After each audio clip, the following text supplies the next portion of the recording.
there, and they've just ransacked everything. And we used to have our restaurant supplies in there because my mom used to have a restaurant, and they just stole everything. And we never once received any money, any check or items for the supplies that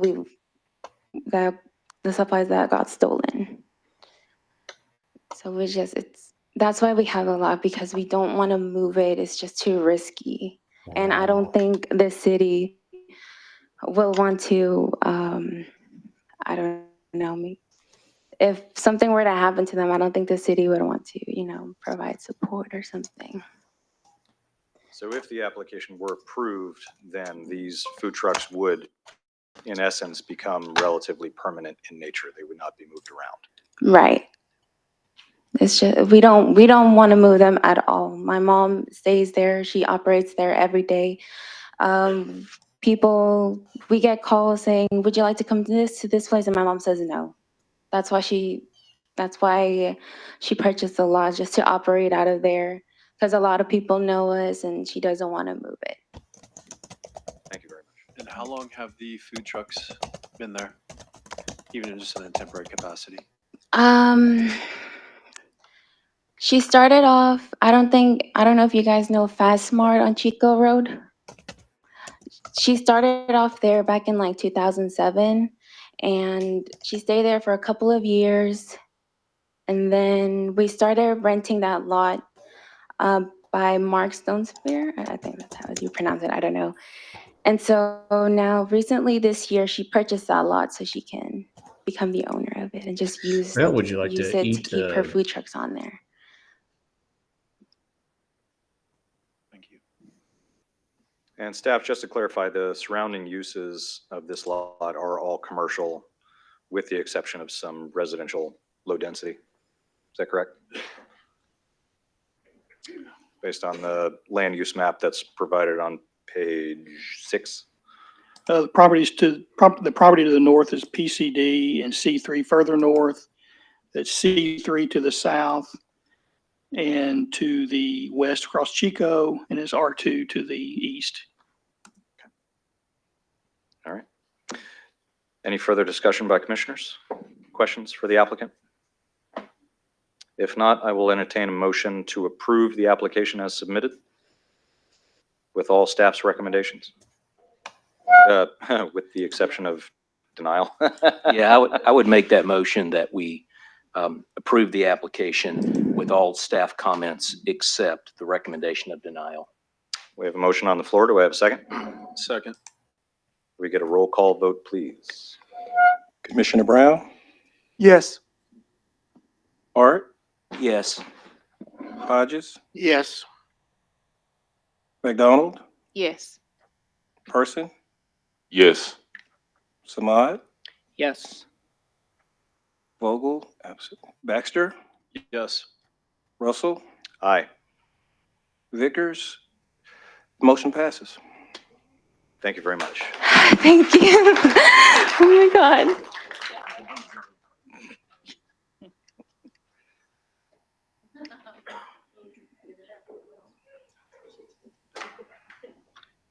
Never had to deal with it in the first place. It's your show. Next item's item 13, file number Z 10,049, Wyatt accessory dwelling conditional use permit, 1015 Calhoun Street. The applicant is requesting a conditional use permit to allow an accessory dwelling to be constructed in conjunction with the construction of a new single-family residence. The property is located on the east side of Calhoun Street between East 10th and 11th Streets. The property is currently undeveloped and mostly grass covered. The proposed principal structure will be a one-story, 1,200 square foot single-family residence with 2 bedrooms, 2 baths. The structure will have a height of approximately 19 feet 4 inches. The proposed principal residence will comply with all building setbacks except the front setback, which is being proposed of 20 feet. Section 36255D1 of the city's zoning ordinance requires a minimum front setback of 25 feet. Therefore, the applicant is requesting a variance. Staff, it does support this variance. The proposed front setback will be similar to other front building setbacks in the area. The proposed accessory dwelling will also be 1 story in height, 19 feet 4 inches, and 600 square feet in area. The accessory dwelling will be a one-bedroom, one-bath structure. The accessory structure will comply with all building setbacks, separation, and rear yard coverage.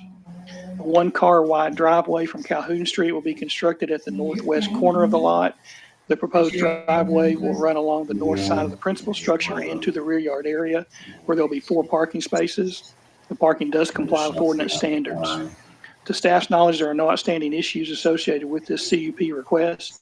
Staff is in support of the requested conditional use permit and believes the request is reasonable and the proposed use is appropriate for this location.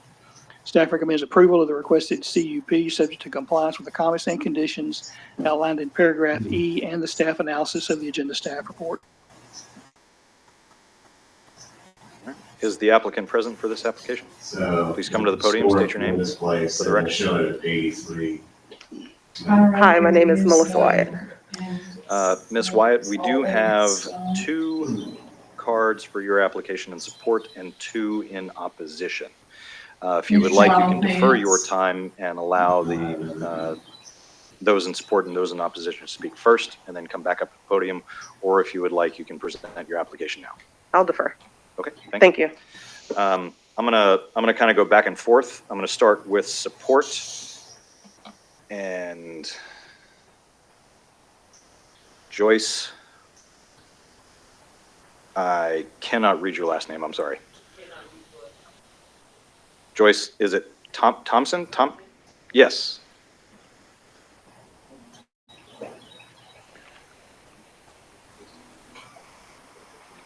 And for all of those in support and opposition, I am going to limit comments to 2 minutes per person.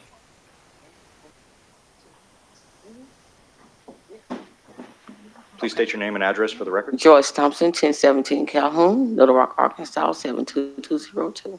The floor is yours. 4. I'm for the project. Okay, wonderful. Okay. Thank you. And in opposition, we have Janine Cloyard, Cloyird.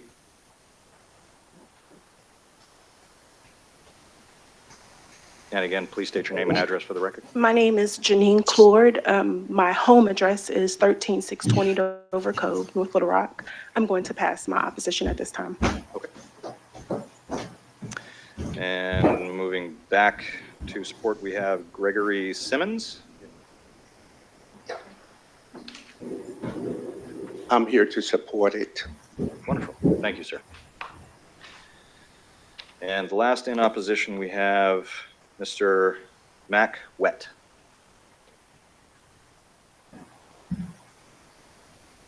Yes, I'm here for 1015 Calhoun. Yes, sir. Oppose. Okay, thank you very much. Okay. Would the applicant like to come back to the podium? Usually we have a little bit more detail on support and opposition, so this is a little, you guys are just making this easy on me. I love it. So if you'd like to say anything about your application, please feel free. I don't. We're just adding to the Little Rock community, which we need. Of course, you guys know this is not my first project. It's not going to be my last one. So I think adding single-family home, and a ADU to the back just brings more housing, and we need it. So. Excellent. Thank you very much. You're welcome. Don't go anywhere just yet. Any questions from commissioners? No? I do have one question. Yes. Sure. To those that are in opposition, why are you all in opposition? We didn't get any dialogue as far as why you're in opposition of this. I can step. Anyone in opposition, if you'd like to come back up, please feel free.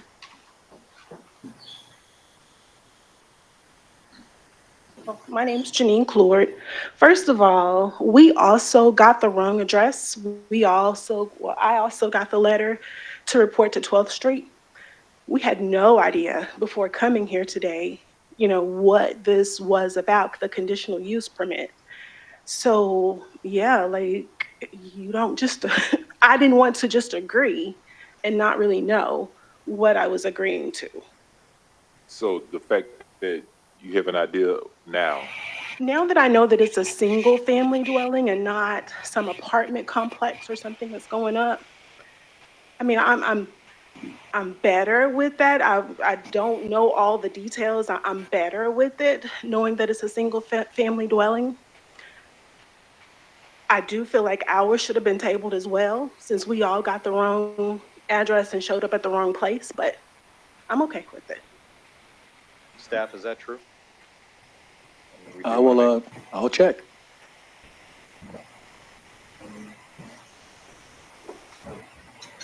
I have my letter with me. Yes, I have my letter.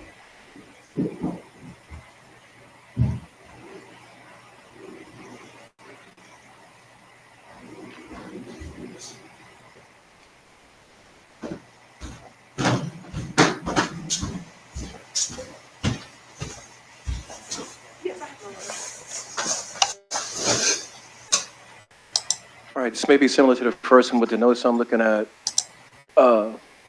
says October 10th, Planning Commission meeting, Board of Directors, Chambers, second floor, 500 Broadway. See if I can find her name on the And that's ownership the chart. copy that was supplied by the applicant. Yes, sir, this is what I have that was provided by the applicant.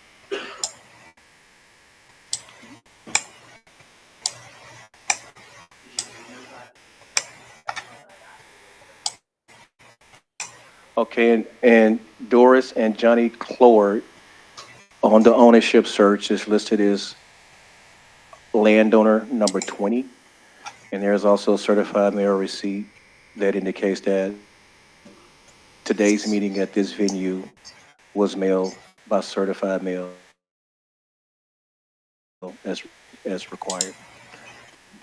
Thank you, Torrance.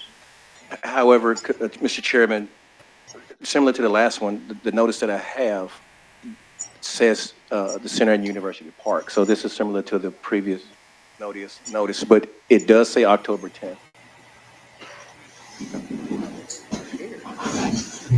And then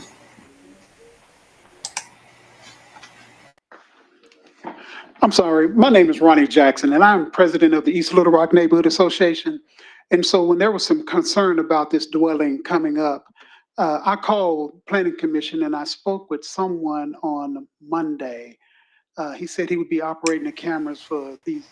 I spoke to you, and I confirmed that the meeting was going to be held at the Center at University. And he said, no, it's going to be at City Hall. The information I received via text message from one of our residents said it was going to be at the Center at University. It was not here at City Hall. He confirmed it and clarified it, and that's when I shared it with some people that I knew of. So it was miscommunication, and we was about to leave out the door. Not that we're not in support of what you're doing, but we were about to leave out the door because there was still some confusion with regard was this item being deferred tonight and this afternoon. So there was a lot of confusion. We was at the elevator, and I said, hold on.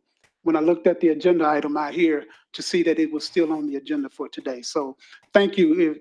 However you all decide, it's fine, but there was a lot of miscommunication because I know that the meetings have been held at the Center at University, and now it's back down here at City Hall. So thank you. Correct. Yeah, Ms. Wyatt, would you mind coming back to the podium? I would say in an overabundance of caution and to make sure that we as a commission remain consistent. Absolutely.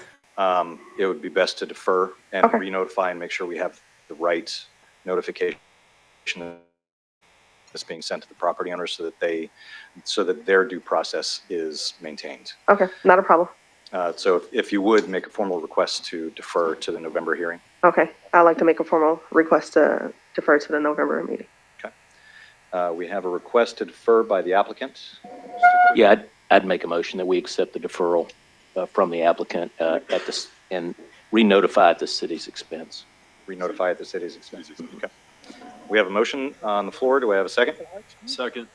We have a motion and a second. Can we get a roll call vote, please? A second, Mr. Chairman. You ready? Okay. Commissioner Brown, Yes. Hart, Yes. Hodges, Yes. Yes. McDonald, Person, yes. Samad, Yes. Vogel is absent. Baxter? Yes. So it's 4.5 Russell? hours from here to Aye. Jackson. Vickers, absent. The item has been deferred to the November agenda. Thank you. Thank you, Ms. Wyatt. We No do problem. apologize for the confusion, but Thank you. we'll get it right. Okay, the next item is item 17, file number Z9500C, the Goodwin PCD, 3708 Garrison Road. The applicant is proposing to rezone 5 acres of property from R2 to PCD. The primary use of the property will remain as a single-family residence. As part of the application, the applicant is requesting some non-residential uses. The property is located within the city's extraterritorial zoning jurisdiction. Access to the property is via a private 50-foot easement from Garrison Road. The applicant notes that the property will remain as a single-family residence. The proposed other uses will include a regenerative farm, vegetable garden, ornamental flower garden, greenhouse, the raising of livestock, a studio kitchen, product development, and retail use component.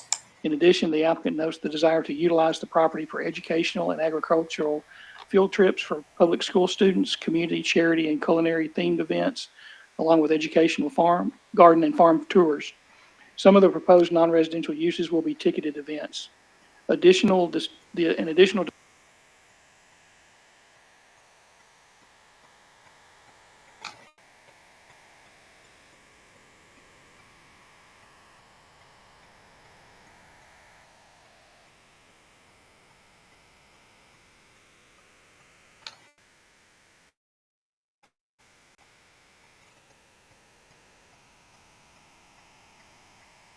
description of events as per the applicant is as follows. The property is first a primary residence for a family of 8 with planned events offered throughout the year, including lunch and garden tours held during the day, seasonal daytime events such as story time with Santa, Easter brunch, Mother's Day tea, and harvest events for family, outdoor intimate wedding and dinner events limited to 12 to 15 events per year. The applicant notes that a restaurant will not be built on the property, but any chef or catering company providing food on the property will have a ServSafe food handler certification and will be preparing food in a retail establishment certified by the Arkansas Department of Health. Hours of operation will be from 9 a.m. to 10 p.m. with limited evening events and in compliance with the Pulaski County noise ordinance. There'll be a grass-covered parking area for 81 parking spaces.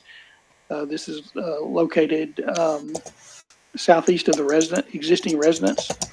The applicant notes that the property meets ADA standards for access and restrooms and that no more than 200 guests will be permitted for any occasion at any given time. Staff feels the existing parking is sufficient to serve the use.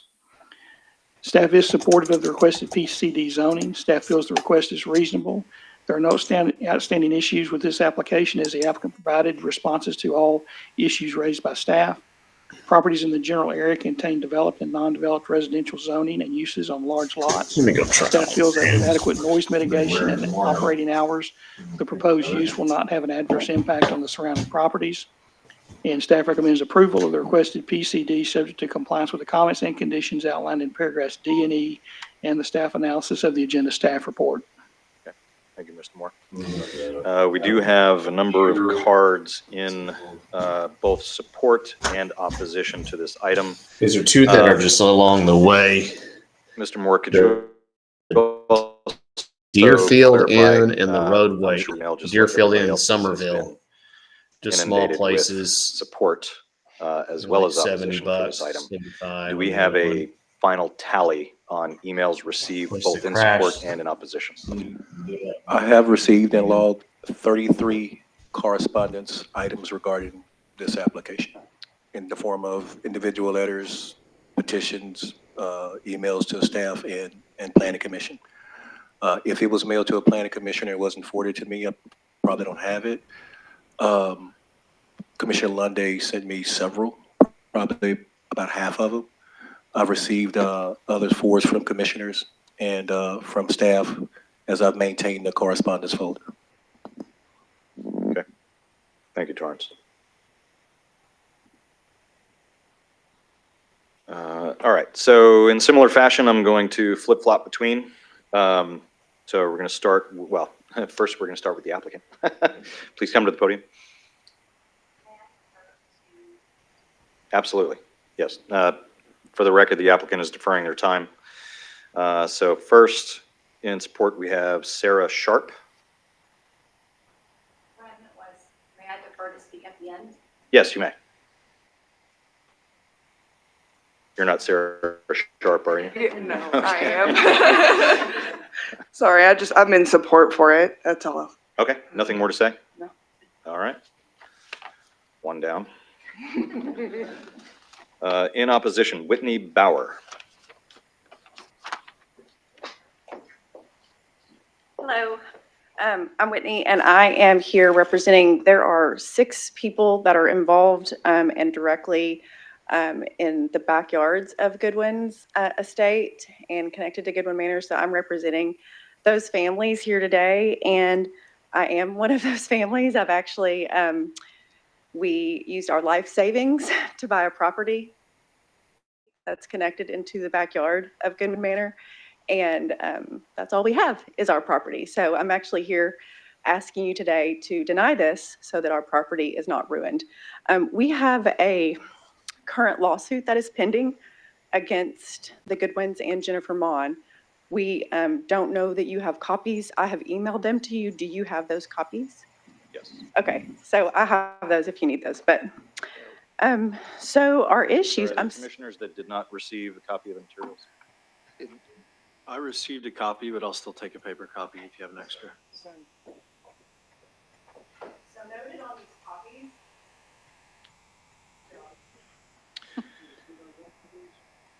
And so before we get too deep into this, we do have opposition and support, and I want to make sure that we give Sure, I'll be everybody really equal quick. time. So I'm going to limit this to 3 minutes. Okay, sure, I'll be really quick. We, this was brought up 4 years ago and it was denied.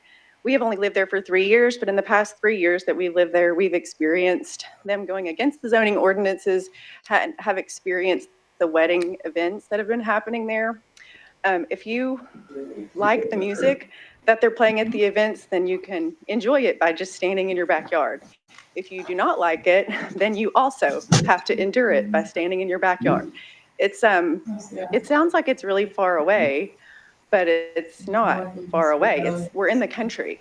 We like I said, saved all of our life savings to move out to the country, and so we want it to remain the country. The other major issue with this is that there is a 1-lane road that is an easement that goes through our 6-home subdivision that is being traversed by the guests of these events. There have been car accidents on this 1-lane road. As a matter of fact, there is a fireman that I believe is here today that was going up our 1-lane road on Saturday to take his emergency vehicle to Goodwin and used our side of the easement. This 1-lane road, you can't, if you're on the 1-lane road, that's the only way into our houses. That is the only way we can get into our driveways. It is the only way we can exit our driveways. So if there are photos with Santa, weddings, culinary events, if there are charitable events, and people are traversing that 1-lane road, our 6 families cannot leave our house, and we cannot get to our house. It is 1 lane. There's no place to exit off the 1 lane. I sent you all photos of that road, but that is a huge issue. They're going to say that they don't use the 1 lane, but they do. They have historically over this past 4 years, they have used it. And the only people that have the key to the gate that they built for the 1-lane road is them. They have the right to open, according to the easement, their invitees are legally allowed to use that easement. So this would actually just decimate our rights to use our homes, to come and go from our homes. So pending this litigation, I respectfully ask that you either defer voting or vote no today. Thank you. Thank you. All right, next up in support, we have Mr. Philip Protter.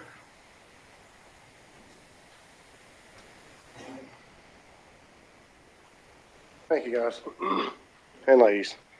I am here in support of Jennifer and Andrea and their families. Brief history for me. My family moved into this area in Ferndale in 1969. We've been a staple there for a long time. Myself, I spent the majority of my life there other than being around college time. So I have invested a lot in my community. As a matter of fact, I've got a community park that I'm working with Pulaski County right now to have built at the corner of the foyer out there. With that said, what I love about that is the history of the Goodwins and what they've given back to the community has been awesome. I mean, my family has gone up there for family pics. We've been invited up there numerous times for other things, for solar eclipses. And I know I'm not the only one. There's a lot of people in our community that have that ability. These guys reach out to lots of folks and love helping people and getting people up there. There are a lot of other venues in the area that are similar to what they're wanting to do. And actually, matter of fact, they have more people and more events. We've got Krause Farms, Cold Springs Event Center, Pfeiffer Camp, and Ferncliff Camp all within just a few miles of there. These places have hundreds and thousands of people that come in there monthly, yearly. What I do love all of those. I mean, they bring people into the community. People learn about our community and able to see the beauty that we have there. Like I said, the Goodwins open their home all the time for people and a lot of different things. It's wonderful. I do want to touch on what the lady said here. I am also a chief at West Pulaski Fire Department. I've been there for almost 8 years. The only reason we ever use that entrance is for emergency reasons. We did use that entrance the other day simply to find out what apparatus we can get up that mountain.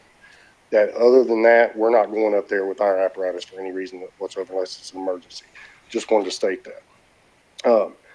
But again, I have not got the opportunity to really meet Jennifer and Brian yet, but I've heard nothing but fantastic things from people that I know that know them. And the Goodwins obviously love these guys, and I vouch for the Goodwins, so I got to vouch for these guys. And I would love to see what they're going to be able to offer the community if this gets approved. It's just going to go right into everything else that we love about our community, being bringing people into these special events, getting people to see our area. So just I appreciate you guys' time. And if you have any questions, I'd be glad to answer. Thank you, sir. All right, next up, we have in opposition, Ms. Deborah Reynolds.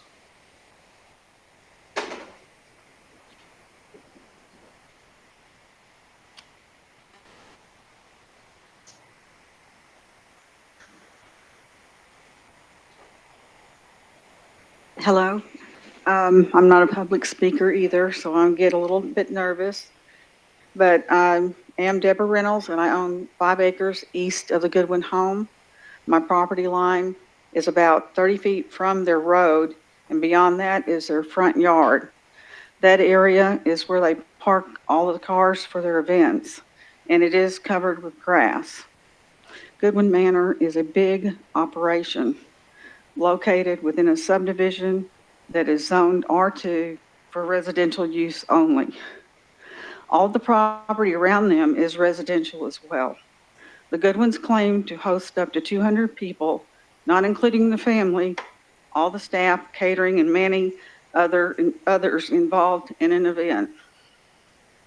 Their venue is a nuisance to their neighbors, especially those of us who live next to them. Most events are outdoors and very loud with bands and music, and the music echoes all over the mountain down to the surrounding valleys. They have vehicles driving up and down their narrow road. Now, their entrance might be 50 feet, but the road is not. And the headlights shine into all the surrounding homes and onto my property as well. I have planned to build my retirement home there, and I've owned the land for a long time. Not only is noise and lights a concern, but living in a rural area, we only have private wells and septic tanks. They are all designed specifically for a family home. I do not know how the Goodwins can accommodate over 200 or more guests. This could possibly cause environmental issues with our nearby Little Maumelle River. And another big concern is fire. The private road leading up to the top of the mountain is basically one lane with switchbacks. If there was a fire during one of their events, I do not know how the volunteer fire department get up the road with their emergency vehicles while guests are trying to leave on the long, narrow road. This is the second time the Goodwins have applied for commercial approval. They were turned down in the past by the Planning Commission in 2019. They were denied by the Board of Directors in 2020 and rejected by the Board of Adjustment for home occupancy in 2021. The City of Little Rock told them cease and desist, as did Judge Wendell Griffin. To my knowledge, that has not ever happened, and they still continue to have weddings and events. We all have financial hardships during our lifetime, but we don't expect to pay for them at the expense of our neighbors and community. I am vehemently against PCD File Z95C, Jennifer Mon, Andrea and Gary Goodwin becoming a commercial entity. I would like to thank the Planning Commission for your attention and time on this matter. Thank you. Thank you. All right, next up in support, we have Mr. Bennett Privet.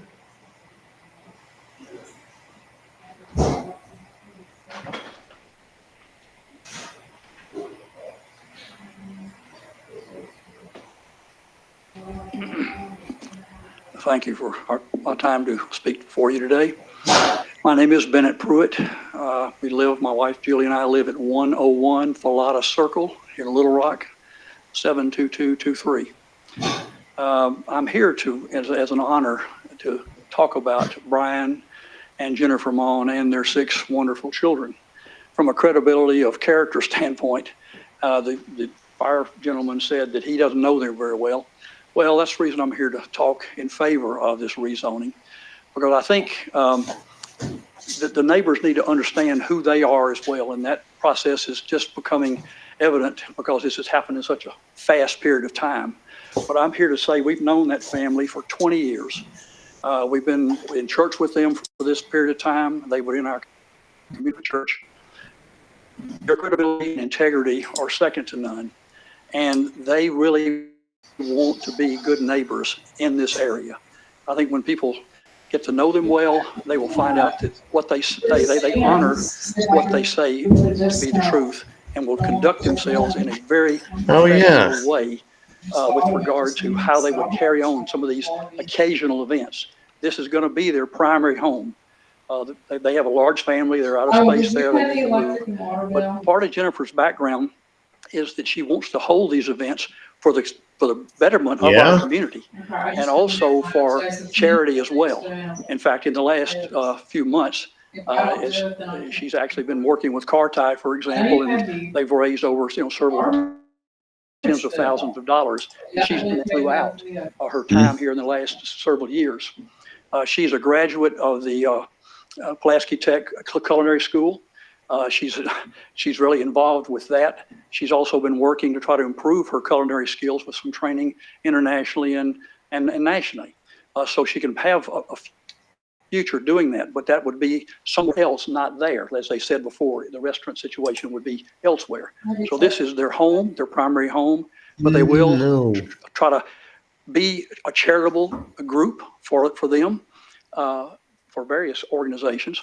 And I will just say that to the people who are concerned about some of these issues, Little Rock Jennifer and Brian will be able to work well with the details and compromise in any way they can to make sure that the neighborhood is going to be properly according to ordinances and laws. And furthermore, they want to be respected as part of that neighborhood. This is where they want to live. They're excited about going there. And so I'm just trying to make a point here that their integrity and their good name becomes for a lot of these things. And I'm here to testify that they are honorable people, and they're very honest, and they want to work well with these details as we go forward. Suppose thank you very much. Costco would have any discounts. Mr. Chair, I just want to state that I have some reservations about even hearing. I was speaking with the city attorney. There's an open case in circuit court, and so I just want to express my concerns about even hearing this item today with an open case active.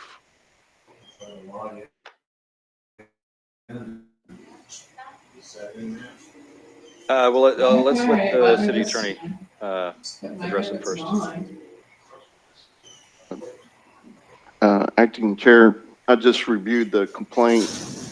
And unlike group homes where I say there's no discretionary authority at all sometimes not to approve something, in regards to the complaint, I think you would have a rational basis to hear it because it would ultimately go to the board and then Tom and I could further review it. And then if they needed to defer, they could defer at the board level. But as Commissioner Person said, also we would have a rational basis just to say, look, a lawsuit has been filed. It's within the jurisdiction of the circuit court. We don't want to rule on this because this is subject matter of, since I've reviewed it, it is the subject matter of what they're applying for. So I'm going to leave it up to the commission because ultimately it's going to have to go before the board. And if Tom needs them to defer, they can. But you also have a rational basis to say, look, this is in the circuit court's jurisdiction. We don't feel comfortable voting on this. So. Well, I would say personally for me, I feel more than comfortable hearing the application. They've met the notice requirements. They've met the burden to be heard by this body. We are not the circuit court. Whether or not this plays out in the circuit court or another court of competent jurisdiction is not our business. Our business is the zoning ordinance and whether or not the application as it's presented is appropriate within the bounds of what we're allowed to review. I would support that position.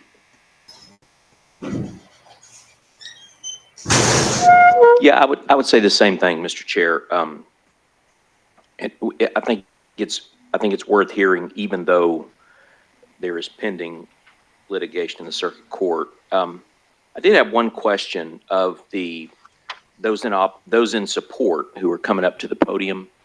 I'm looking on Google Earth and I see very few homes near this location, but then there's like 30 people in support of this. So I don't know, you obviously don't live in this neighborhood, so it's rare for those in support of something to not live in that neighborhood and have a vested interest right there in that geography. So if you would, as you come up, whether you're in support or opposition, if you'd state your address, if you could give us some perspective on how far away from this property you live. If you live in North Little Rock, I will weigh that with less, you know what I mean? It won't be as important as the person who lives right next door. That's typically the way we would look at that. So that's just a comment. Thank you. Let's see. I just wanted to bring up one thing. So if Commissioner Person is not comfortable comfortable voting, that drops it down more votes. So we would be at 6 exactly, I believe. Well, the applicant has already stated that they would like to proceed. So, I mean, we're not going to give them a third chance. Right, but at that time it was 7. Mr. Chair, I'm sorry, Ms. McDonald, but if I heard correctly at the beginning, Ms. McDonald, you recused yourself. Sean, is a discussion item that Ms. McDonald is bringing up? Can she weigh in on this if she's already deferred from the? No. Okay. And we're allowing someone, actually sometimes commissioners, if they have a conflict, will actually leave the room. We don't require that. But honestly, It wasn't related to it was just related to the fact that the numbers, I understand Commissioner McDonald. I will not say anything else.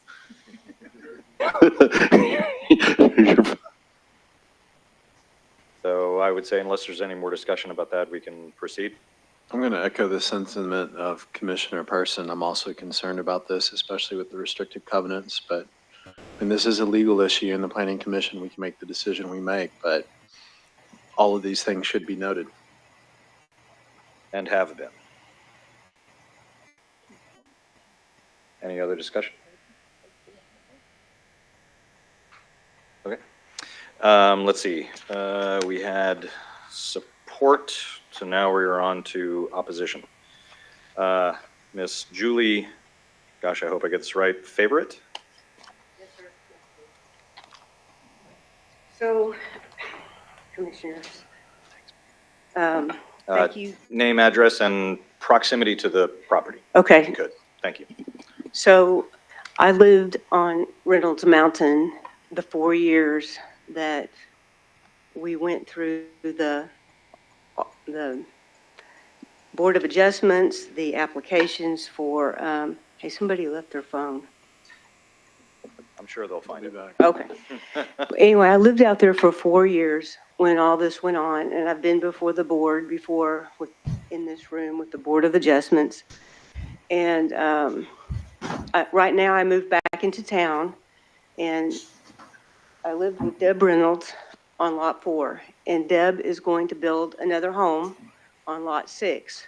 And I'm the one, I have lots of information and pictures of this large event center. And my interest is moving back out there. And right now I do live in Little Rock at 62 Taylor Park Loop, which is in West Little Rock. So I'm part of the future home out there, and I have a vested interest in this. May I talk? You have been, yes, the floor Okay. is yours. Well, I didn't know if I was able to continue. All right. So, Planning Commissioners, thank you for giving me the opportunity to speak today. And my name is Julie Favorite, and I'm here today in opposition to rezoning Goodwin's property to PCD, commercial property. There are so many reasons why this will hopefully never qualify for PCD zoning. You will hear more details from other speakers this afternoon.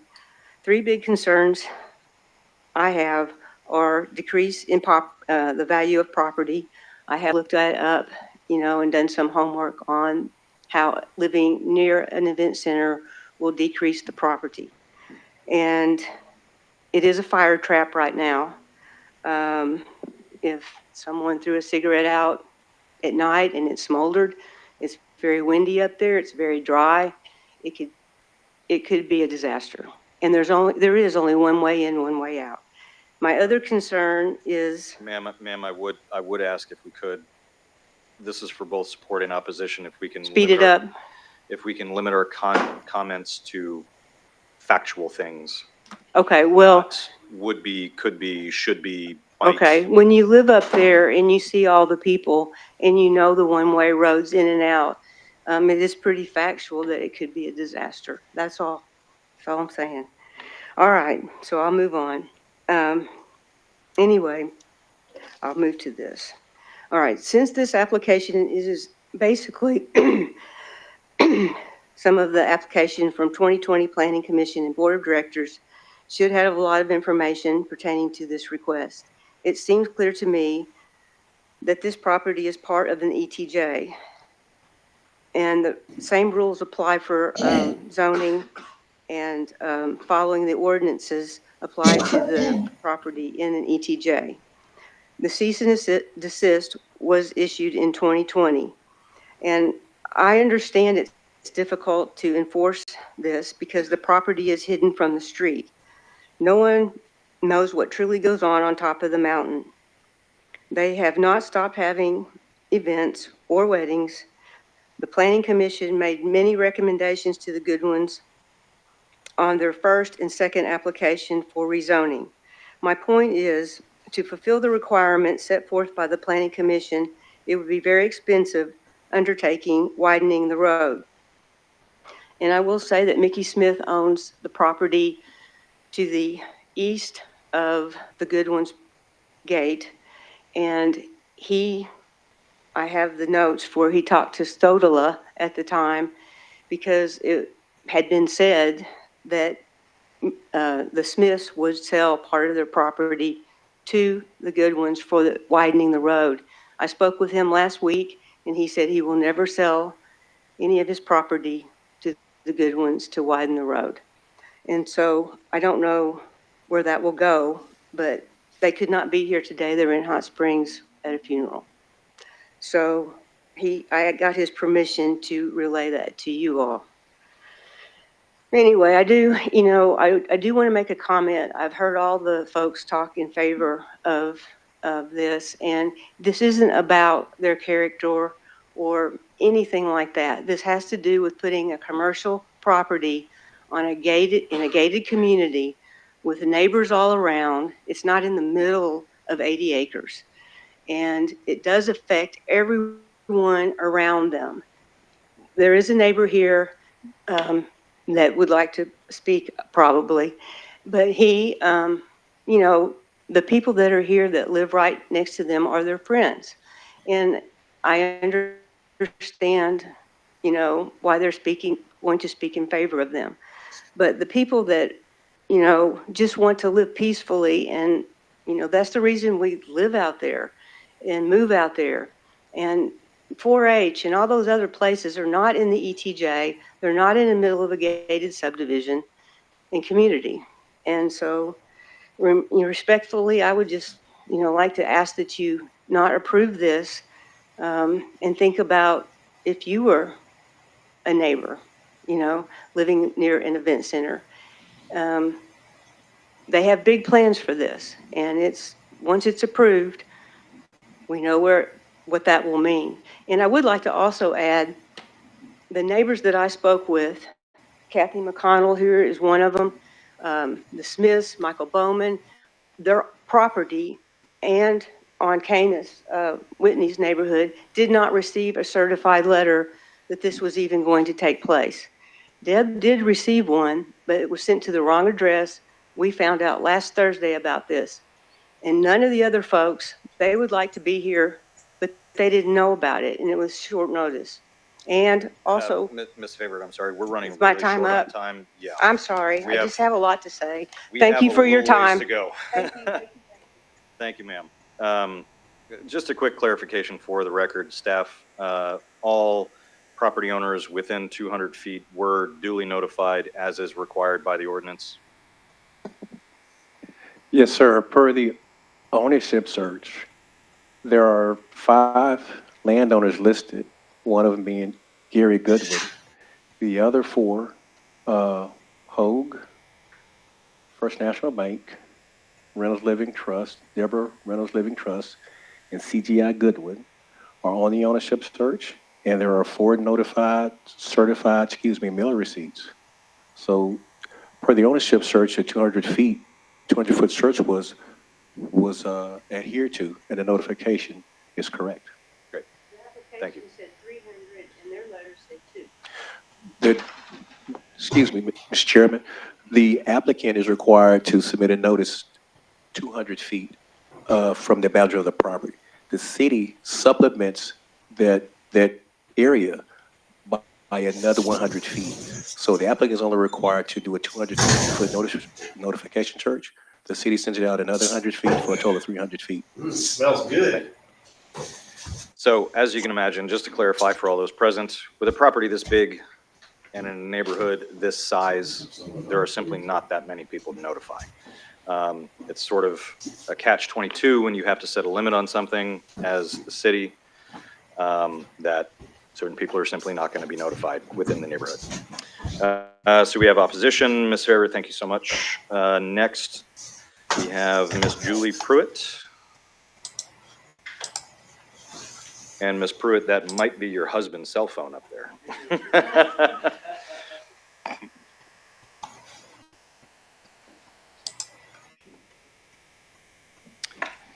And to be respectful of everybody's time, I don't want to cut Yes. anybody short. I know others have had more time, but if we can. Yes. No, I will be very, very quick, and we appreciate your time. I am for the Mon family to have this property, and I will say quickly, when they talk about events, like an event center, that's not what they plan to have as an event center.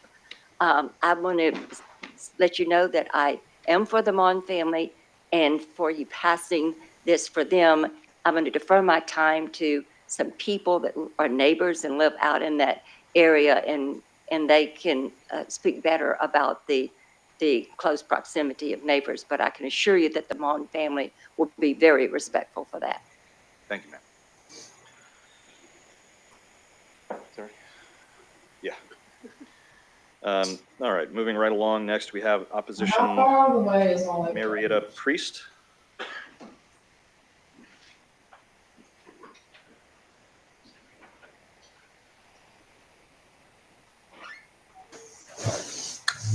According to the map system, it's not too far. It's, Hello, my name's Marita Priest, 3220 Garrison Road. The property is located just under the last house that Deborah sold and moved from. So it's kind of down the ravine from the top of the mountain where Goodwin Manor sits. And the noise from the music and cars and things come down the ravine, and you can hear it very well. I'm not going to go over all the things that they have already said, no reason to bring that up, but this is just deja vu. We've been here before, you know, and it's just frustrating. It's a nuisance to the neighborhood. My elderly father lives there. He's 83. I think it was last weekend, the traffic was backed up all the way to Ferndale Cutoff, and he lives right next to Ferndale Cutoff there. We've seen wrecks right there. People run the stop sign, go clean across the road and down in the ditch through the fence. Whether it's directly related to events there, I'm not sure, but that is a dangerous intersection there. He does still drive, which is very concerning whenever there's so much traffic. So it adds about 30. And it's just a nuisance in the neighborhood with all the noise and the traffic for sure. The road is very dangerous going up to the manor. Has a very sharp switchback. If you were to meet an emergency vehicle going up that drive, there's no place to go. I'm not sure how you would even move over to let an emergency vehicle go up that drive if you were to meet one oncoming. So a lot of concerns there for safety, function in the neighborhood for the wells. City water is on the way. Don't know when that'll get there, but there's a lot of concern about how it would actually function. If you start approving commercial here, it's possibly going to snowball, fall like dominoes. One commercial here, one commercial there, and the next thing you know, you have commercial properties everywhere. This is a residential area. We want it to stay residential. And when you have a commercial zone, it can blow up really quick. Yeah, you may not intend for it to be this or that, but before you know it, it could snowball and you end up having something really, really large that you didn't intend to. My family's been in that area for over 150 years. I've seen it grow, and I can't believe some of the things that have happened out there now. So I am opposed to it, and I would hope that you, as a commission, would take all of this into consideration and also be opposed. Thank you. Thank you. Respectfully, sir, I'm the current property owner, and my daughter attends the University of Arkansas as well as my two children. We were not even in Little Rock, Arkansas last weekend, and the only person I had in attendance is a registered nurse who dog sat my 5 rescue animals, and his name is, I can give you his phone number, he can be a witness. That was the only singular person that I had staying in my home. He would have been at Baptist Hospital from 7 a.m. to 7 p.m. until I could get a report, and then he would have been coming home. There was no one at our home last weekend. Well, it might have been the weekend before. There's been no one at our home. Okay, let's not get into a argument over it. So the next two cards are Brian and Sharon Maughan. I'm guessing your family of.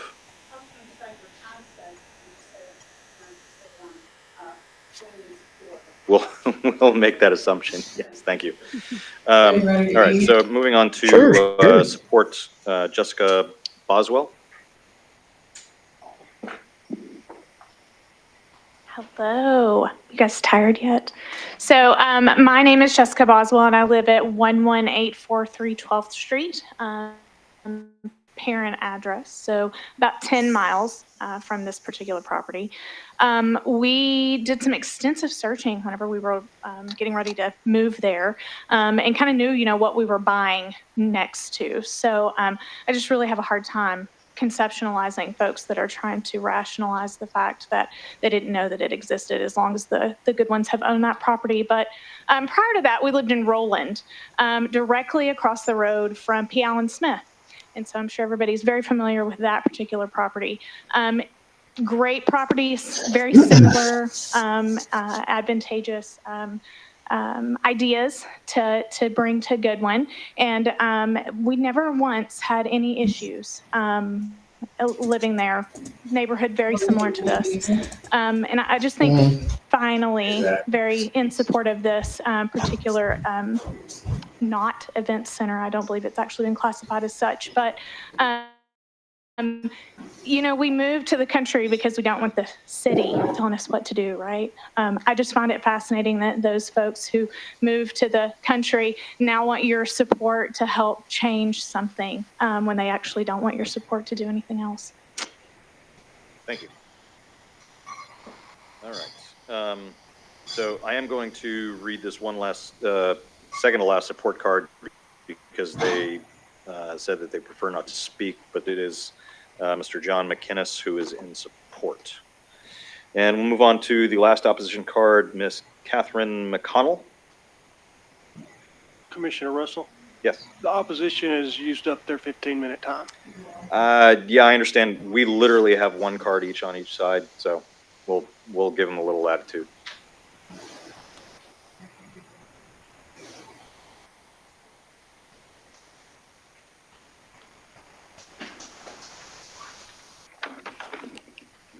Hello, Kathy McConnell. I'm in opposition. I'm sorry.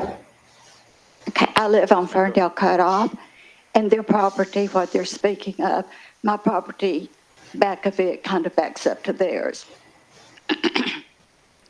And I'm in opposition because, I don't know, first of all, that's a residential area. It's not a commercial area.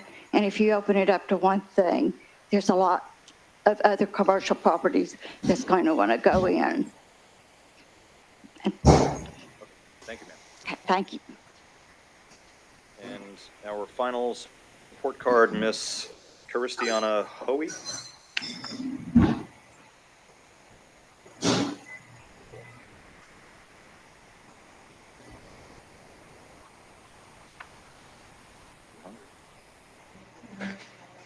My name is Christiana. I live at 12 Waldenwood Lane, which is about 3 miles from the property.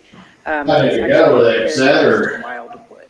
So I'm very familiar with living with an event center close by. I also own property on Nichols Loop Road, which is 1.9 miles away, and on Striper Lane, which is less, it's about 2.5 Excuse me, miles ma'am, away. can we get you step up to the mic a little bit, please? Yes. I just want to say I am in support for this property and for what they want to do with it. I own a real estate company, and I know that the good ones bought out there a long time ago before the extraterritorial zoning was in place. And I think a lot of these neighbors are just right outside of that boundary. So I would think within the next couple of years, they would be inside that boundary and would have to come up here if they wanted to change any kind of just what they want to do with their property. So thank you. Thank you, ma'am. All right, and now, finally, the moment we've all been waiting for. Mr. Chairman, I'm the house closest. I did not sign up to speak. And I'm sorry, if you didn't fill out a green card. Well, here's my reasoning. I'm sorry, sir, Because no. we had enough, and then he says he's not Sir, giving weight to it. Sir, Okay. thank you. I'm just saying, I have an opportunity if it's not. If you had filled out a card, we would love to give you the opportunity to speak. I will say that in my presentation, if we can bring that up, and Brian, please. We just have a map that we would like to show you so you can get a clear vision of what we're talking about. Go ahead, please. Can you pass it around? A map. And can you give me an idea of how long I have to speak? I was hoping for 10 minutes. Let's be nice and say 7. Okay, thank you.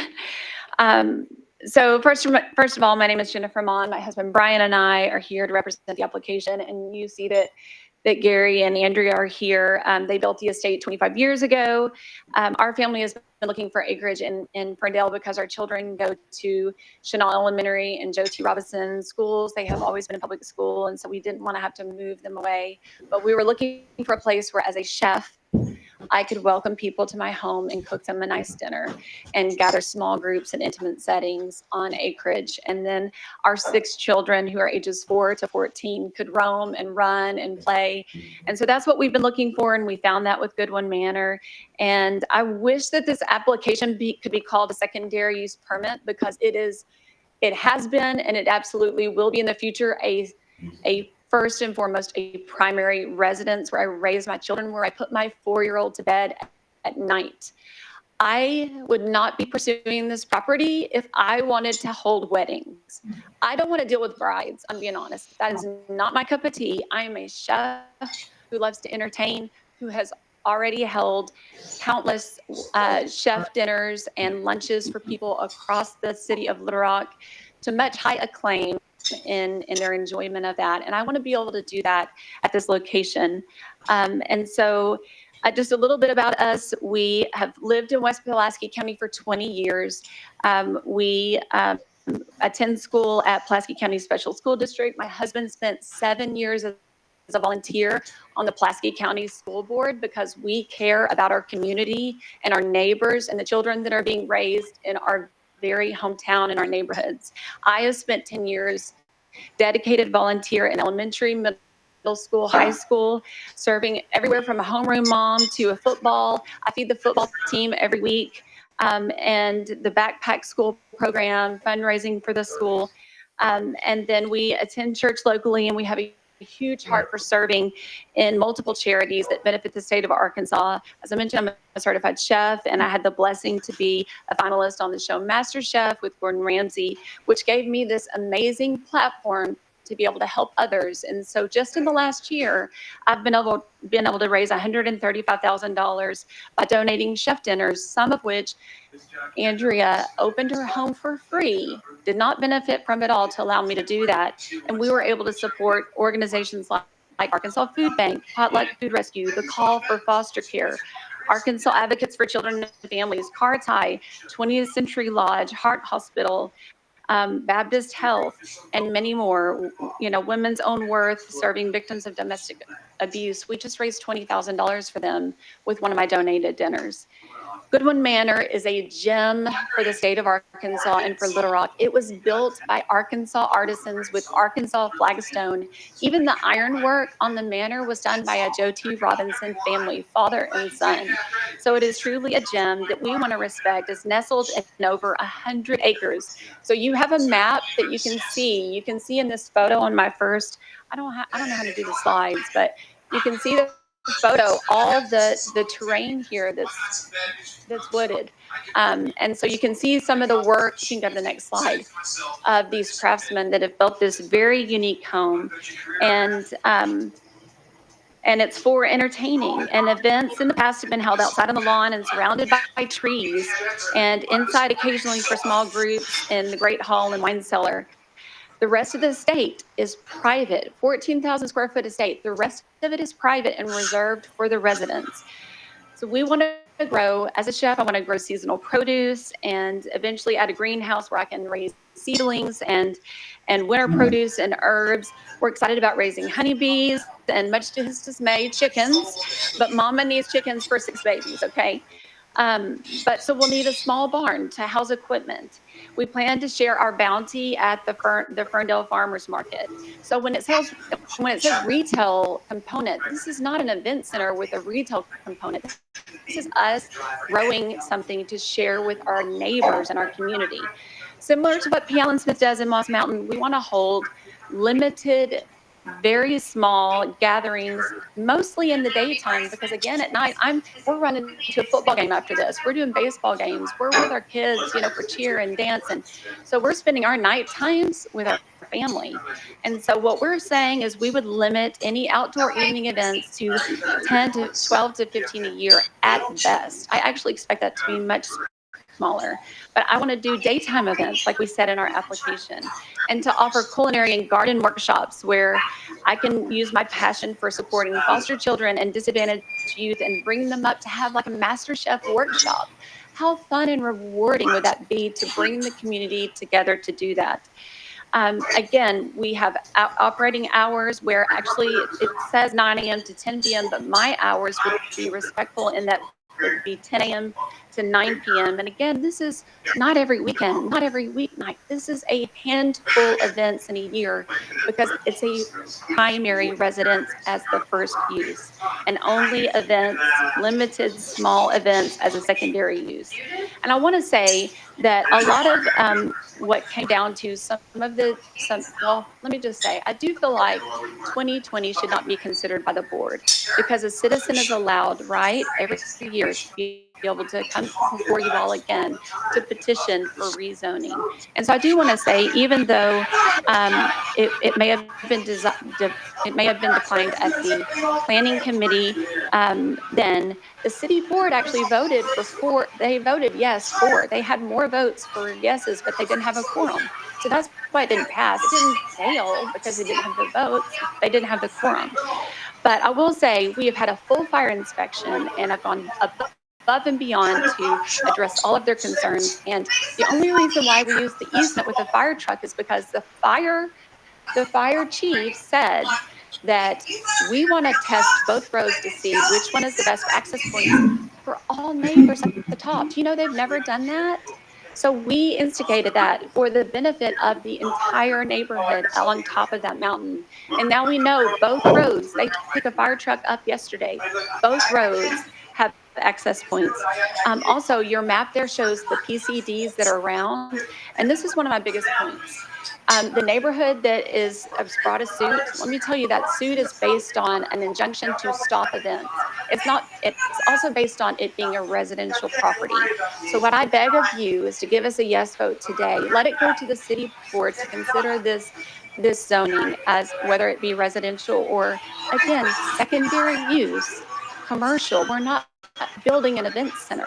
We simply want to hold limited events for small groups of people.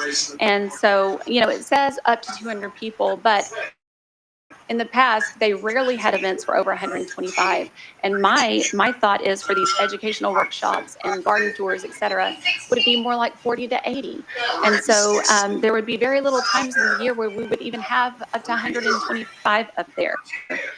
Another thing about the road can be widened, and she mentioned Mickey. We do not have to buy property from anyone to widen the road to the fire chief's specifications. He has confirmed that with us, and we're already getting quotes on that.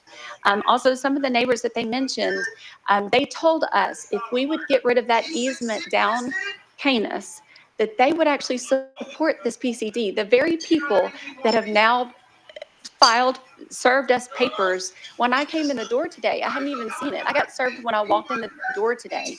Those people told us, and I have written record that says, if you abandon your easement, the easement that a fire truck comes up to save my family in the event of a fire, or save the other, I'm not. Ma'am, it's her turn to speak. Thank you.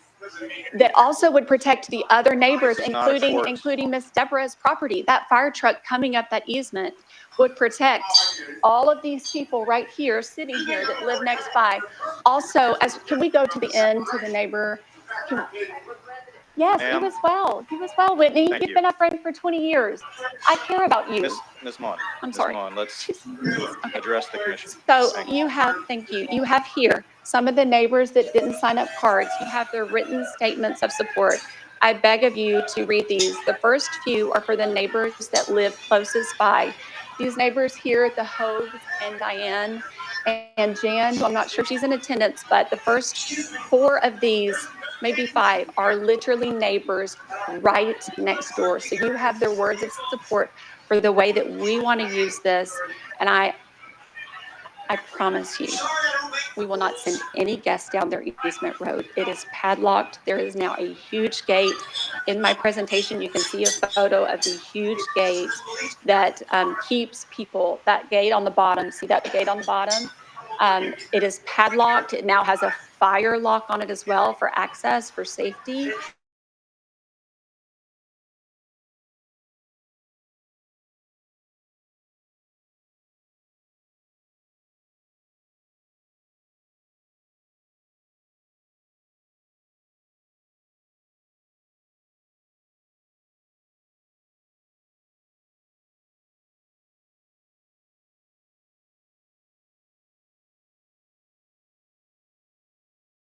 Back and forth with any public in support or opposition by the commission. I think their words have all been heard, and if we can keep things as consistent and concise as possible, that would be great. Mr. Chair, I have a question. This may be more of staff than, so what I'm hearing some describe, you're describing events at your home. You have a big home, so that's a dinner party. You can have a dinner party at your home. What is triggering the need for the PCD? Is that because she's opening those to the public and charging a fee? Is that what that trigger? I mean, what triggers? Because everyone can have a party at their house, right? Mm-hmm. Yes, Commissioner Hart, that's exactly what we were thinking. I mean, when we were going over this, it was almost that we were going to suggest to Ms. Mon to rezone it to ag, because that's almost exactly when she was describing it to us, that's what it was sounding like. But having the small events that she's going to be having over the course of the year, that led us to, to move it into that. But I mean, as Commissioner Hart said, I mean, I own a relatively decent sized house in Petaway. I can throw as many charitable dinners as I want to, and I mean, I can line both sides of every street that surrounds my house. I don't need a PCD. These were thoughts that we shared with each other. Ticketed events, we thought that, just being on the safe side, that's what we would. But again, we struggled with whether it should be that, because when Ms. Mon approached us, the residential aspect of this was something that was stressed, and I think that you heard that tonight. That was very much stressed with us, and so as a staff, we probably talked about it for about a week, and this is where we came out on it. If the commissioners disagree with staff, we will certainly concur with that. Can I ask a follow-up question, just related? Sure. Just for my clarification with city code. So as someone who lives in a residence but owns a business, but then would charge, we do sales tax and all that, we report all of that, but that would charge for people coming, to pay for their meal, is that against? I think there are, I think that's obviously outside of this body, but there are provisions in the code for residential-based businesses. Yeah, there are some triggers based on size, number of employees, whether they're, parking, et cetera, et cetera. Mm-hmm. But that would be outside of this body. Yeah, that was the reason for my question, just because this sort of is straddling the line between a business and just a lot of big dinner parties. And so I don't know if legal wants to weigh in on that or what really triggers that, but with the home, so if you lived on the golf course at Chenal and your home was of a certain size, you would have big events, right? A big Christmas party in that home. So what is the? It depends whether it's profitable or not. I mean, if you have a big home and invite everyone for free, no problem. But if you're renting out your home for a wedding event, or you're having charitable events and charging them, it goes in through. That's a commercial business. Well, but if it's a charitable event and you're charging for donations, but they're renting weddings as well. And no, she said she's not. Well, I said in the application, just to be clear, because when we started asking our family members to pray about this, my cousin got engaged and said, could we have a wedding in front of your home if it all works out in June? And so what I don't want is it's come to our attention that there are cameras on the driveway of this property, and that the neighbors have been watching via game cameras, the traffic coming back and forth. And so what I don't want is to have a family member's wedding and not have stated it here that that might be an option. That's why I limited 12 to 15 outdoor evening events. So that way, if a few of those were family members asking to be married there, I wouldn't have complaints with the city calling me or a cease and desist. If that makes Can I sense. ask a question of the applicant, Chair? Sure, please. Are you charging for any of these events? Not charitable, but just outright charging for any of these events? Wedding, if I wanted to rent Goodwin Estates for a wedding, are you charging? Yes. You have to go through a... Yes, I mean, same for like if it were a corporate workshop where they wanted to do a culinary workshop with me for corporate training or development, same thing, there would be a fee involved. That's the trigger. Okay. Yep, got it. Any other commissioners have questions for the applicant? I got a couple. You've already answered the wedding question about, I think, the city attorney. I think if it's like a family, you're not charging, that doesn't fall into it. You said you want to deal with brides, but then, and this, I guess this is where my concern is. What you described in your voice sounds fairly reasonable. When I look at the application, I'm seeing, weddings up to 12 to 15 a year. I'm seeing, you said 40 to 80, but the application shows 81 parking spaces. Well, so what's in the application, what's written sounds a lot bigger, which I think is driving the concerns from neighbors. Right. Versus what you told us. So where does it really fall? That's Yes. what my heartburn is, aside from the lawsuit, which is off the table. So. That's a great question. So when we were all discussing as a committee, what they wanted to know what would be the max. That's what we need to define here. And so for 200 people, they told us you would need 80 parking spaces. So then we look at the space, provided and figure out, okay, there is room for 80 parking spaces. So that's where that conversation came out. But truly, the events that we've discussed, like he's like, we're not having a bunch of weddings, just so you know, we are not having a bunch of weddings. So this is like, if you can envision Moss Mountain, garden tours, a workshop on how to make a flower arrangement, how to make macarons, how to make bread, a day spent with a master chef on how to harvest, your food and then make a recipe with it. You know what I mean? Look, my wife follows your stuff online, so I'm very aware of. I'm just saying, but I want you to get a picture for what. I have a picture. I guess my concern. He was a friend of yours. When you think about this, there's a line between opening your home for small group people, which when you verbally describe, right, and then there's a big event that negatively impacts your neighbors, which is what's in writing, and what's in writing carries over. If say you go on a bigger things, I guess that's where my concern is with what's on the writing, because that's what comes ordinance. Right.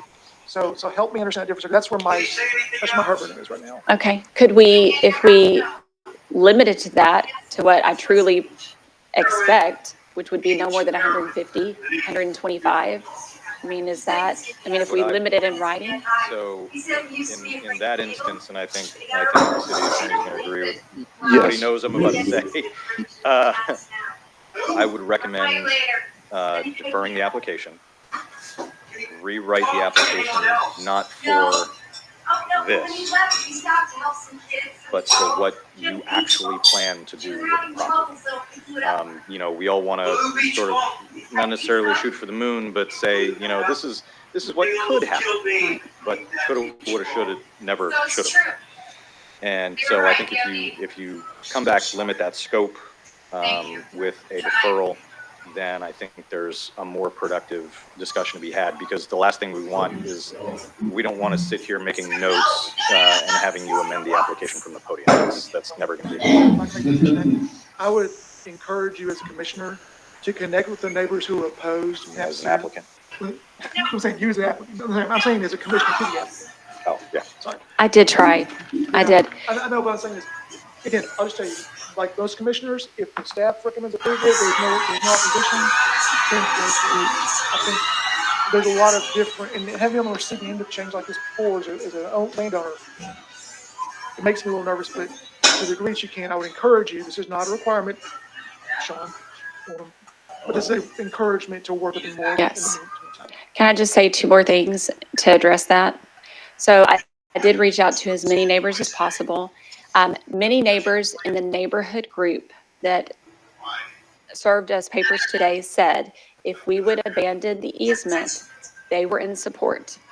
We offered to get a written statement, addendum to the easement that stated no commercial traffic will ever come this way. We will reserve this for fire protection for our family and the other people on top of the mountain. Okay, one thing. And the other thing for you all to consider is at the bottom of the neighborhood, that the neighborhood group here, that entrance and their borders, it borders Ferndale Camp that offers outdoor weddings. That probably was that music that person heard last weekend, that offers conferences up to 200, 1,600 campers border their exit. I started on your map. That's Ferncliff. They're closer to Ferncliff than Goodwin Manor by acres. Why aren't they here protesting Ferncliff? Why can't we in our 80, I know, but why can't we in our 80 acres be up here and be respectful, loving neighbors, you know? I did also implore them to wait and see. Let me show you. We'll keep it locked. We'll keep this road locked. Let me show you what our vision is. And we got served today. I think it does sound, based on what you described there, may be a reasonable path forward, but I think based on the description here, with such a material change to what's presented, I do believe it would be better to defer, revise the application, and come back. So we can come back next month? Of course. Okay, thank you. I really appreciate you hearing all of our Ask thoughts. a question. Sure. Compare yours to the other one that you were just mentioning. The other Oh, I know what it is. I'll move it over here. That's what I'm saying, I don't remember. Ferncliff? Well, No. I put it here. Moss Oh, Moss Farm. Mountain? Moss Mountain. Very similar. They hold garden tours throughout the month that are only in the daytime. On their website, it says they limit outdoor evening events and weddings to 15 a year. Because again, he doesn't want weddings. They have up to 80 people at these lunch tours. And he doesn't offer the educational component that I want to do. In fact, I gave him that idea and he was like, that's a brilliant idea. I really should be doing that for my community. But it would be very similar in scope like that. And I will say, we were just advised to go with those numbers for maximum, not only from fire, but also from the capacity of the water treatment center that's on site. It's designed to treat 200 people. So that's kind of why we started with those numbers. But in my presentation, like the next slide over, maybe 2 slides, go to the operations. Yes, it does say here in this written for you all to see that it would be hours of 9 a.m. to 10 a.m. to 9 p.m. So that's where we have a small disconnect, because this body, when we vote to approve, is based on what's written in the application, not what you present. So if there's a disconnect, then we come up against you making modifications to the application from the podium, which we don't allow. So that's why I say it would be better to defer, revise that for what you think is actually reasonable, not what the capacity of the property is. Because you have 5 acres, you could pack 5,000 people in there if you wanted to and have a music festival. But revise that, limit it to what you plan to host. Yes. And come back in November, and I think there might be a more reasonable path forward for that. Okay, thank you all. I appreciate your time and consideration. Do we need a motion for that? Yeah. So making a formal request to defer? Yes, please. I defer until next month. Yeah, I'd make a motion that we accept the applicant's request for deferral to put it on next month's agenda. Second. I have a motion and a second. Can we get a roll call vote, please? Yes, Commissioner Brown? Yes. Hart? Yes. Hodges? Yes. Commissioner McDonald? Recused? Person? Yes. Absent. The application has been deferred to the November agenda. Thank you. Thank you. Yeah, roger that. 3.5 feet above the lot. Must have been killed somewhere.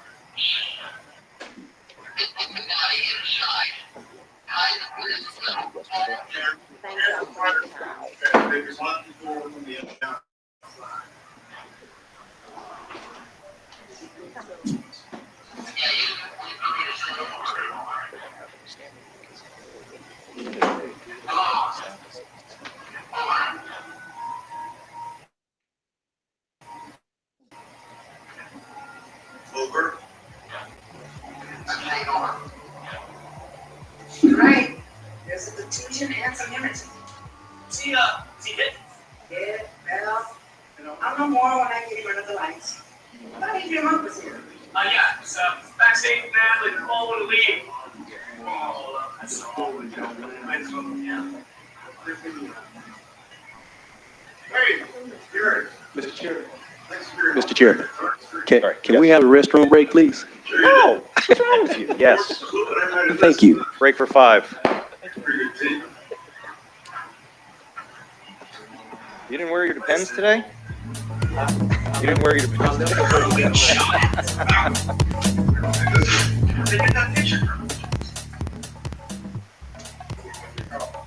Was that the only one you had? Jared, the community paid up. Yeah. It's a new wall. It's not a new wall, liar. I bet you have 1,000 pictures of your girlfriend in there. Pretty good team, huh? Not a team at all.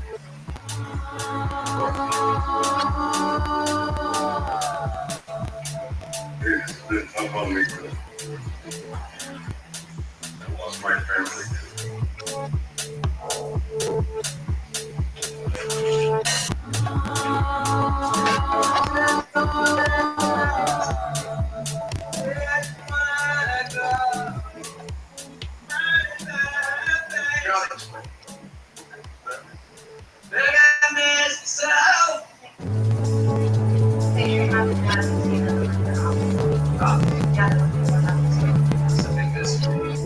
Chasing that dragon. Right now. Now they said everyone's best friend. Where were you when you were singing? Where were you?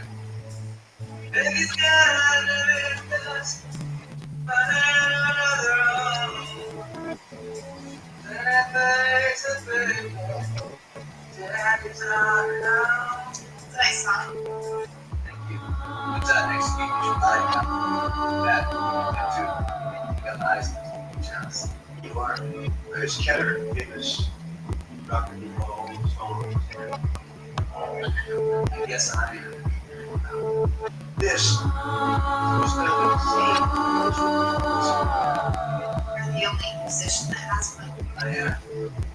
So strange. I'm not saying anything. Questions. That's all. Kill. Hey man, anyway.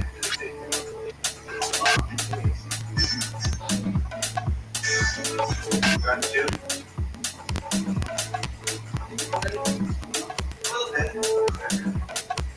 Well, other than that, you and I can get a chance. I'm 87 years old. Got mine. Yes, I do. Let's do it about this. It's just that I see.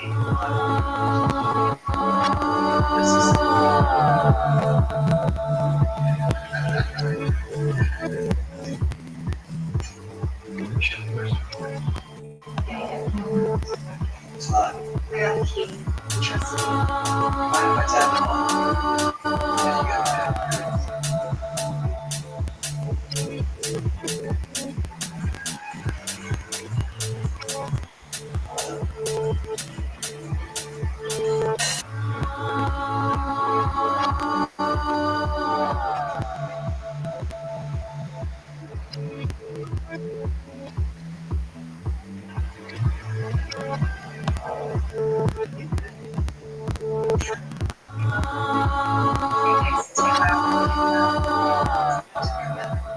What did you do? What did you do?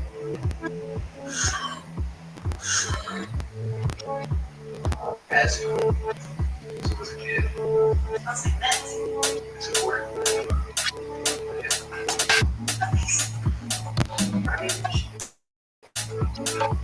themselves down the street. They're really shy about it and stuff.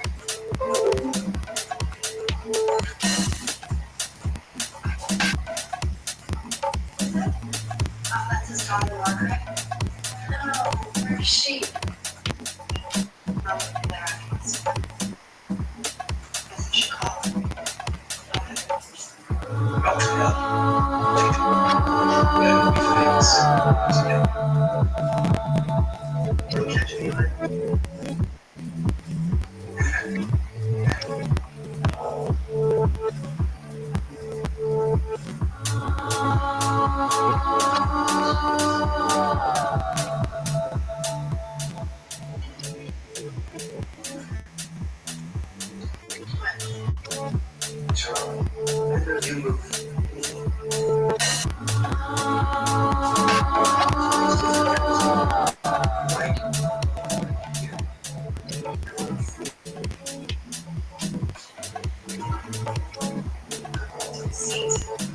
Registered mail.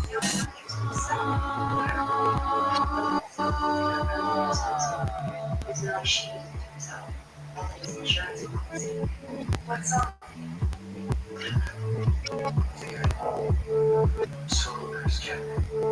Just stork rodent.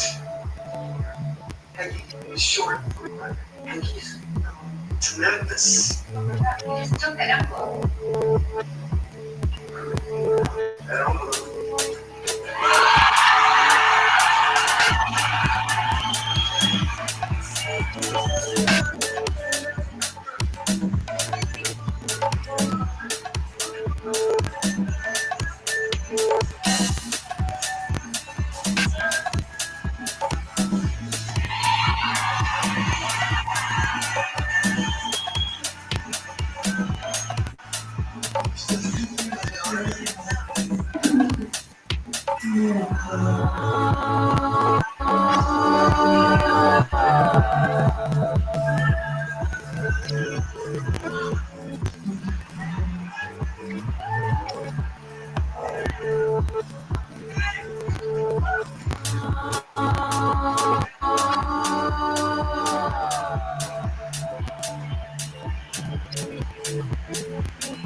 All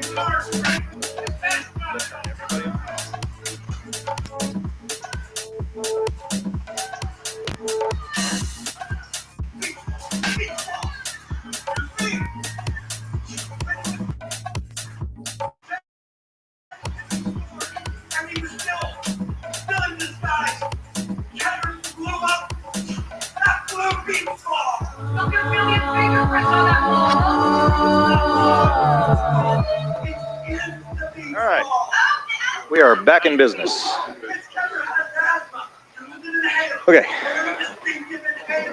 All right, next item on your agenda is item 24, file number Z 10046. This is King 1 STR2 PDC located at 6415 R Street. The applicant proposes to rezone this property at 6415 R Street from R4 PDC to allow use of the property as a short-term rental 2 stay of 29 days. The owner will not reside at the residence, and the entire structure will be rented as one unit. The property is occupied by an 824 square foot, 1-story, 2-bedroom, 1-bath house. There are 2 parking pads in front of the residence located in the public right-of-way. The applicant stated that there was no bill of assurance for this property. There have been no police reports or planning and development enforcement cases for this property. It has been in operation since 2021. There is an existing approved STR located adjacent to the property to the west, and a new application, which is pending, located within a quarter mile of the site. Currently, the city of Little Rock has 106 approved short-term rentals, the STR 1s and 2s combined. And we have discussed before, the city is allowing a maximum of 500 STRs. Staff is not supportive of this requested rezoning. Staff does not believe the request is reasonable, and the proposed PDC is not appropriate for this location, based primarily on the fact that we don't feel that parking is sufficient. Our street at this location is a very narrow street. The block across our street at the north has been redeveloped with new residences and driveways, and the applicant's plan is to utilize parking which is located almost entirely within the right-of-way. Therefore, staff recommends denial of the PDC zoning request. Thank you, Mr. Moore. Is the applicant present? Come to the podium, state your name for the record, please. I'm Sarah King, and I live at 5921 Ampersand, which is about a half-mile away. Might be on that map. We do have 2 cards in support of this application. So if you would like to let them speak first and then come back to the podium, you're more than welcome to do that. Or if you'd like to give us any more details about your application at this time, you're welcome to do that as well. I think one of the cards was mine, and then the other is Brian. Oh, okay. Well, you get to speak no matter what, so.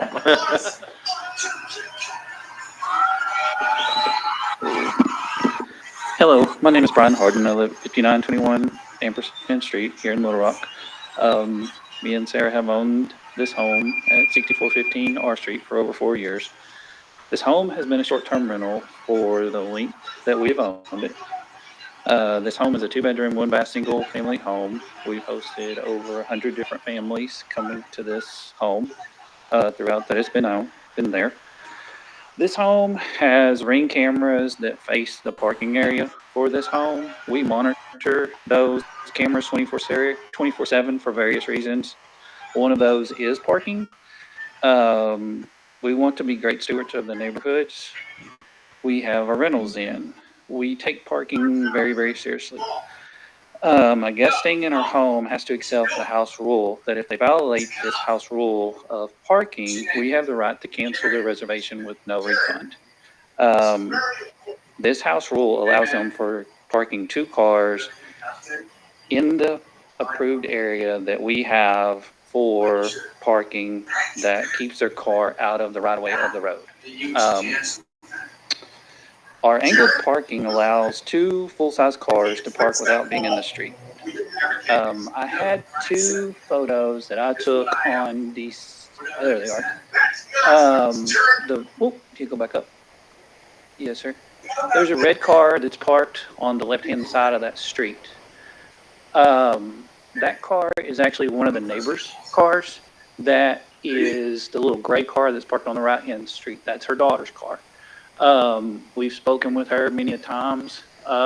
She's very grateful that we are able to park our cars so that her car, which is there in the picture, can back out easily into the street. If you scroll down, there's a picture of the Ring camera. Yep, there it is. So this is on the same day. Those are the two full-size cars that are backed in to this parking area. That allows for them to not be out into the street. I've also attached two different Google views of cars that are not these. If you go one more. Yep. There is another view of, I guess that was in, I don't know what date that was, but that's a Google view street. And you can see that the cars are all the way up and out of the street, so there's not blocking any passage that comes through there. And then one more, you scroll on up. Yeah, there we go. This kind of shows the back end of the car where it doesn't show this in the street, which allows for the car across the street where the new area has been built to back out. And keep in mind, we're on the complete opposite side of the street. So if you scroll back up, there was a picture that had the 92 feet. Yeah, this one. So our street is 92 yards long. And by the ordinance that we are doing for the SDR2s, it states that we have to have parking within 300, I think it's 300 or 330 feet of the residence, which the whole length of our street does have street parking. But what we're doing is allowing our guests to not have their cars into the street. They're actually off the street.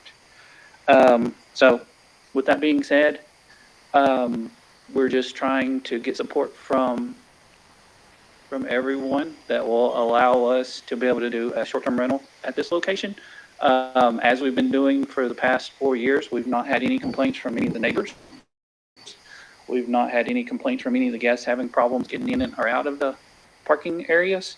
And something that is a little confusing for us is we've been here before for other rentals, and there's also a house at 62 Valmar that is a short-term rental that's been passed, that's been approved, and they have no street park. I mean, all they have is street parking. They have no parking pads, and I don't know that I add that one. Yeah, right there. So that's 602 Valmar. This home here has no, it's just a straight up a hill. And then the next one would be from the street view. Yes, sir. That shows same area of a street that our street is when they're talking about the narrowness of a street. So if there is a car parked there, it's going to be the same scenario it would be there. I don't have any photos of it, but the other one would be 3501 Kavanaugh Boulevard. That's actually a two-story house, two-story residence that has 0 parking as well, and it's all street parking. So whenever we had news that we were in denial for the staff, it was very questionable on how come some are getting approved and then some are not. So that's why I went ahead and added all the photos and allowed us to be able to present that we do have parking that allows for guests to not have their cars into the street. So, and the other thing I would like to say is, you know, if they're talking about right-of-ways and everything to that effect, is every, you know, Monday through Thursday, everyone pulls their trash cans right out to the street, and all of those are also in the right-of-ways. So, we, like I said, we've not had any issues with parking from any of our neighbors. There's actually a neighbor that lives across the street that has a great car. She's very excited to be able to have her family come in and stay at the rental that's right across from her house. So I'd appreciate everybody and time, and thank y'all for letting me speak. Thank you. Any commissioners have questions of the applicant? Yeah, which short-term rentals are being approved and which ones aren't. We are too. I personally have felt really conflicted and confused about a ton of these things, many of which the staff supports and some of which they do not. For me, this is a this is reasonable. You've been operating as a short-term rental. There's no one here in opposition. So for me, this is just a march to 500, and we're only in the 100s. So I understand staff's concerns regarding the parking, but this seems like a no-brainer for approval to me. That's just my 2 cents. Can I ask, when you purchased the property, were the 2 parking spaces already paved? They were, yeah, that was the parking that was existing when I purchased the home, yes. Yeah, I'm just gonna put this